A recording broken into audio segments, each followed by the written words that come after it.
My dear brothers and sisters, in today's reading speak about love, the various aspects of love. In the first reading we heard about some aspects of love. It said love is not burdensome, is not selfish, it does not make distinction between so-called this race and that race.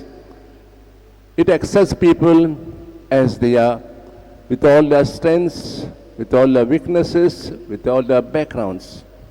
We are in the first reading, the dilemma which the disciples faced, Peter, Paul, Barnabas. We know about the selfish Jewish Christians who wanted to impose their rituals on the Gentiles. And in this dilemma, the apostles, Peter, Paul, Barnabas, others, think about it, reflect upon it. Does God impose His own views on us? Does God make distinctions?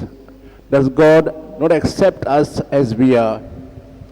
And in deliberations, they tell, or they come to the decision that God accepts us with all our backgrounds.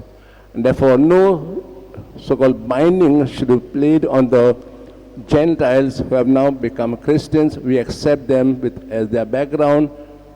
And we only tell them a few things which they should not do, which they were doing as Gentiles. Something very important for us, love.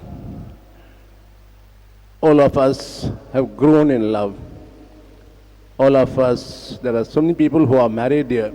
Don't they say at the wedding day, I accept you as you are, with all your strengths, weaknesses, and so on? Or do I say, I didn't know about this when we met earlier, but now I come to know about it. Love accepts people as they are. And gospel passage, he said, if we accept people as they are, with all our strengths, weaknesses, then we are living the commandment which Jesus gave us. And when we live that, God abides in us, we in Him, and we know that every one of us, so to say, our own brothers and sisters with all our strengths and weaknesses. This is how we have to grow. But due to our so-called human weaknesses, we tend to look people beyond them. We say, I did not know you that well. I did not know you this side of your so-called story. And therefore, I have my limitations to accept you as you are. The Lord tells us when He made us, gave us our parents, our brothers, sisters, they're all different types, and yet He has given them to us. But today we ask the Lord Jesus Christ, when we love people, is the word I in that love? Does I, the letter I, come in the way of loving people? Do I expect something in return when I'll show my love? When I help people in different ways, do I expect something in return? Or do I love people selflessly?